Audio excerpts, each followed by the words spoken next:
Hey guys, welcome back to my channel. ನಾನು ನಿಮ್ಮ ಮೋನಿಕಾ ಶ್ರೀಧರ್. ಬನ್ನಿ, ಇವತ್ತು ಸುಲಭವಾಗಿ ನುಚ್ಚಕ್ಕಿ ಉಪ್ಪಿಟ್ಟು ಯಾವ ರೀತಿ ಮಾಡೋದು ಅಂತ ನಾನು ನಿಮಗೆ ತೋರಿಸ್ಕೊಡ್ತಾ ಇದ್ದೀನಿ. ಅದಕ್ಕೆ ಬೇಕಾಗುವಂಥ ಸಾಮಗ್ರಿಗಳನ್ನು ನೋಡೋಣ ಬನ್ನಿ. ಮೊದಲನೇದಾಗಿ ಎಣ್ಣೆ, ಸಾಸಿವೆ, ಜೀರಿಗೆ. ಇಲ್ಲಿ ನುಚ್ಚಕ್ಕಿನ ತೊಗೊಂಡಿದ್ದೀನಿ. ನೋಡಿ, ನಾರ್ಮಲ್ ಅಕ್ಕಿ ಅಲ್ಲ ಇದು, ಈ ರೀತಿ ನುಚ್ಚಾಗಿರುತ್ತೆ. ಸೊ ಅದಕ್ಕೆ ನುಚ್ಚಕ್ಕಿ ಅಂತಾರೆ, ಬ್ರೋಕನ್ ರೈಸ್ ಅಂತಾರೆ ಇದಕ್ಕೆ. ಸೊ ನೋಡಿ, ಇದನ್ನು ಕೂಡ ತೊಗೊಂಡಿದ್ದೀನಿ. ಹಾಗೆ ಈರುಳ್ಳಿ, ಹಸಿರುಮೆಣಸಿನ್ಕಾಯಿ, ಆಲೂಗಡ್ಡೆ ಮತ್ತು ಕರಿಬೇವು, ಹಾಗೆ ಶೇಂಗಾ ಬೀಜ ಮತ್ತು ಇಲ್ಲಿ ಕಲ್ಲುಪ್ಪನ್ನು ತೊಗೊಂಡಿದ್ದೀನಿ. ಇವಾಗ ಹೇಗೆ ಮಾಡೋದು ಅಂತ ನೋಡೋಣ. ಮೊದಲನೇದಾಗಿ ಗ್ಯಾಸನ್ನು ಆನ್ ಮಾಡ್ಕೊಳ್ಳಿ. ಗ್ಯಾಸ್ ಆನ್ ಮಾಡ್ಕೊಂಡಾದಮೇಲೆ ಅದಕ್ಕೆ ಒಂದು ಕುಕ್ಕರ್ ಪಾತ್ರೆ ಇಡಿ. ಈ ಕುಕ್ಕರ್ಗೆ 4ರಿಂದ 5 ಸ್ಪೂನ್ ಆಗುವಷ್ಟು ಎಣ್ಣೆನ ಹಾಕ್ಕೊಳ್ಳಿ. ನಾನು ಇಲ್ಲಿ ಇಬ್ಬರಿಗೆ ಆಗುವಷ್ಟು ಪ್ರಮಾಣವನ್ನು ತೋರಿಸ್ಕೊಡ್ತಾ ಇದ್ದೀನಿ. ಸುಮಾರು ಒಂದು 100 ಗ್ರಾಮ್ ರೈಸ್ ಅಂದ್ಕೊಳ್ಳಿ, ಒಂದಿಬ್ಬರಿಗೆ ಆರಾಮಾಗಿ ಆಗುತ್ತೆ. ಸೊ ನೋಡಿ, ಇವಾಗ ಎಣ್ಣೆ ಕಾದಿದೆ. ಇದಕ್ಕೆ ಸಾಸಿವೆ, ಸ್ವಲ್ಪ ಜೀರಿಗೆ, ಎರಡು ಸ್ವಲ್ಪ ಚಟಪಟ ಅಂತ ಸಿಡಿಲಿ. ಅದು ಸಿಡಿದ ಮೇಲೇ ನಾವು ಆಲೂಗಡ್ಡೆನ ಹಾಕಬೇಕು. ಇದಕ್ಕೆ ಮೇನ್ ಇಂಗ್ರೀಡಿಯೆಂಟ್ ಅಂದರೆ ಆಲೂಗಡ್ಡೆನೇ. ಆಲೂಗಡ್ಡೆ ಮಾತ್ರ ಸ್ಕಿಪ್ ಮಾಡೋಕ್ಕೆ ಹೋಗಲೇಬೇಡಿ. ಆಲೂಗಡ್ಡೆ ಹಾಕಿದ್ರೇ ಈ ಉಪ್ಪಿಟ್ಟು ತುಂಬ ರುಚಿಯಾಗಿ ಬರುತ್ತೆ. ಸೊ ಇದು ನಮ್ಮ ತವ್ರ ಮನೆಯಲ್ಲಿ ಮಾಡ್ತಾಯಿದ್ರು, ಅದಕ್ಕೆ ನಾನು ನಿಮಗೂ ತೋರಿಸೋಣ ಅಂತ ನಾನು ಇವಾಗ ಮಾಡ್ತಾಯಿದ್ದೀನಿ. ಹಾಗೆ ಈರುಳ್ಳಿ ಮತ್ತು ಹಸಿರುಮೆಣ್ಸಿನ್ಕಾಯಿನ ಹಾಕಿ ಕಲಿಸ್ಕೊಳ್ಳಿ. ಸ್ವಲ್ಪ ತಳ ಹಿಡಿತಾ ಇರುತ್ತೆ, ಯಾಕೆ ಅಂದರೆ ಆಲೂಗಡ್ಡೆ ಸ್ವಲ್ಪ ತಳ ಹಿಡಿತಿರುತ್ತೆ, ಅದಕ್ಕೆ ಹುಷಾರಾಗಿ ಕಲಿಸ್ಕೊಳ್ಳಿ. ಇದು ಬೇಯಬೇಕು ಅಂತ ಏನೂ ಇಲ್ಲ. ಸೊ ಇಷ್ಟಾದರೆ ಸಾಕು. ಎಲ್ಲ ಹಾಕಿ ಒಂದು ಸರಿ ಮಿಕ್ಸ್ ಕೊಡಿ, ಆವಾಗ ಸಾಕಾಗುತ್ತೆ ಅಷ್ಟೇ. ಕರಿಬೇವು ಮರೆತುಬಿಟ್ಟಿದ್ದೆ, ಸೊ ಹಾಕ್ತಾಯಿದ್ದೀನಿ ಇವಾಗ. ಹಾಗೆ ಶೇಂಗಾ ಬೀಜನ ಹಾಕ್ಕೊಳ್ಳಿ ಕೊನೆಯದಾಗಿ. ಹಾಕ್ಕೊಂಡು ಇನ್ನೊಂದು ಸರಿ ಕಲಿಸ್ಕೊಳ್ಳಿ. ಸೊ ಎಲ್ಲ ಇಟ್ಟಿರ್ತೀವಿ ಅಂದರೂ ಕೂಡ ಒಂದೊಂದು ಸಾರಿ ಆಗುತ್ತೆ, ಮಕ್ಕಳಿರ್ತಾರೆ ಅಲ್ವಾ.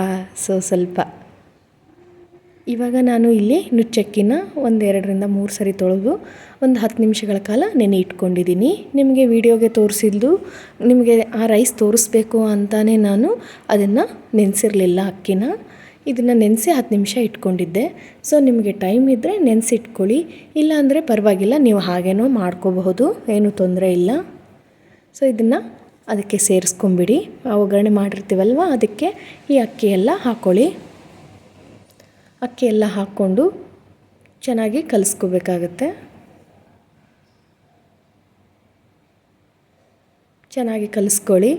ಇದನ್ನು ನೀರಿನ ಪ್ರಮಾಣ ಇರುತ್ತೆ ಅಕ್ಕಿಯಲ್ಲಿ, ಸೊ ಅದು ಹಸಿ ನೀರಿಂದೆಲ್ಲ ಹೋಗಬೇಕು, ಅಲ್ಲಿವರೆಗೂ ನೀವು ಇದನ್ನು ಹುರ್ಕೋಬೇಕಾಗತ್ತೆ. ನೋಡಿ, ಇನ್ನೂ ಹಸಿಯಾಗಿದೆ. ಸೊ ಏನಿಲ್ಲ ಅಂದರೂ ಇದನ್ನು ಒಂದು 3 ನಿಮಿಷಗಳ ಕಾಲ ನೀವು ಸ್ವಲ್ಪ ಲೋ ಫ್ಲೇಮಲ್ಲಿ ಹುರಿತಾ ಬನ್ನಿ. ಆವಾಗ ಅಕ್ಕಿ ಅನ್ನೋದು ಸ್ವಲ್ಪ ಡ್ರೈ ಆಗುತ್ತೆ, ಅಲ್ಲಿವರೆಗೂ ಹುರಿಬೇಕು. ನೀವು ಸಾಮಾನ್ಯವಾಗಿ ಉಪ್ಪಿಟ್ಟಿಗೆ ಯಾವ ರೀತಿ ರವಾನ ಹುರಿತೀರ ಅಲ್ವಾ, ಸೊ ರವಾನ ಹಾಗೆ ಹುರಿತೀರ, ಬಟ್ ಇಲ್ಲಿ ಹಾಗೆ ಹುರಿಯೋಕ್ಕಾಗಲ್ಲ. ಯಾಕೆ ಅಂದರೆ ಅಕ್ಕಿ ತೊಳಿಬೇಕು ಅಲ್ವಾ, ಅದಕ್ಕೋಸ್ಕರ ಇಲ್ಲಿ ನೀವು ಹುರ್ಕೋಬೇಕಾಗುತ್ತೆ. ಇದರಲ್ಲಿ ಮೇನ್ ಆಲೂಗಡ್ಡೆ ಮತ್ತು ಈ ಅಕ್ಕಿನ ಇವಾಗ ಒಗ್ಗರಣೆಯಲ್ಲಿ ಹಾಕಿ ಚೆನ್ನಾಗಿ ಹುರಿಬೇಕು. ಆವಾಗಲೇ ನಿಮಗೆ ಈ ನುಚ್ಚಕ್ಕಿ ಉಪ್ಪಿಟ್ಟು ಅನ್ನೋದು ತುಂಬ ರುಚಿಯಾಗಿ ಬರುತ್ತೆ. ಸೊ ನೋಡಿ, ಇವಾಗೆಲ್ಲ ಸ್ವಲ್ಪ ಡ್ರೈ ಆಗಿದೆ ಅಕ್ಕಿ ಅನ್ನೋದು. ಇವಾಗ ಇದಕ್ಕೆ ನೀರನ್ನು ಸೇರಿಸೋಣ. ನಾನು ಇಲ್ಲಿ 1 ಗ್ಲಾಸಷ್ಟು ಅಕ್ಕಿನ ತೊಗೊಂಡಿದ್ದೀನಿ, ಅದಕ್ಕೆ 2 ಗ್ಲಾಸಷ್ಟು ನೀರನ್ನು ಸೇರಿಸಿ. ನೀವು ಯಾವ ಅಳತೆ ಪ್ರಮಾಣದಲ್ಲಿ ಅಕ್ಕಿನ ತೊಗೊಂಡಿರ್ತೀರೋ ಅದೇ ಅಳತೆ ಪ್ರಮಾಣದಲ್ಲಿ ನೀರನ್ನು ಸೇರಿಸಿ, ಅಷ್ಟಾದರೆ ಸಾಕಾಗುತ್ತೆ. ಸೊ ಇದು ಸ್ವಲ್ಪ ಉದುರಿದ್ರೇ ಚೆನ್ನಾಗಿರುತ್ತೆ ತಿನ್ನೋದಕ್ಕೆ, ಮೆತ್ತಗಾದರೆ ಅಷ್ಟೊಂದು ರುಚಿಯಾಗಿರೋದಿಲ್ಲ. ಸೊ ನೋಡಿ, ಇವಾಗ ಚೆನ್ನಾಗಿ ಮಿಕ್ಸ್ ಕೊಡಿ ನೀರು ಹಾಕಿದ ಮೇಲೆ. ನೀವು ಇದನ್ನು ಒಂದು 10 ನಿಮಿಷಗಳಲ್ಲಿ ಮಾಡ್ಕೊಂಡು ಬಿಡ್ಬೋದು. ಸೊ ಕುಕ್ಕರ್ ಬರೋದೇ ತಡ ಅಂತ ಹೇಳ್ಬೋದು ಇದರಲ್ಲಿ, ಅಷ್ಟು ಬೇಗ ಆಗೋಗುತ್ತೆ ಈ ರೆಸಿಪಿ. ನಿಮಗೆ ಬೇಕಾದ್ರೆ ಒಂದು ಸರಿ ಮಾಡಿ ನೋಡಿ, ನನಗೆ ಫೀಡ್ಬ್ಯಾಕ್ ಕೊಡಿ. ಹಾಗೆ ಇದಕ್ಕೆ ರುಚಿಗೆ ತಕ್ಕಷ್ಟು ಉಪ್ಪನ್ನು ಸೇರಿಸ್ತಾ ಇದ್ದೀನಿ. ನೋಡಿ, ಇವಾಗ ಉಪ್ಪು ಹಾಕಿದ ಮೇಲೆ ಇನ್ನೊಂದು ಸಾರಿ ಮಿಕ್ಸ್ ಮಾಡ್ಕೊಳ್ಳಿ. ಇದೇನು ಕುದಿಬೇಕು ಅಂತ ಏನೂ ಇಲ್ಲ, ಹಾಗೆ ನೀವು ಇವಾಗ ಕುಕ್ಕರ್ ಮುಚ್ಚಳನ ಮುಚ್ಚಿಬಿಡಿ. ಸೊ ಸ್ವಲ್ಪ ಕಷ್ಟ ಆಗ್ತಾಯಿದೆ, ಅದು ಕೆಳಗಿನ ಹ್ಯಾಂಡಲ್ ಇಲ್ಲ ಕುಕ್ಕರ್ದು, ಅದಕ್ಕೋಸ್ಕರ ಬೇಗ ಕೂಡ್ತಾ ಇಲ್ಲ ಕ್ಯಾಪ್ ಅನ್ನೋದು.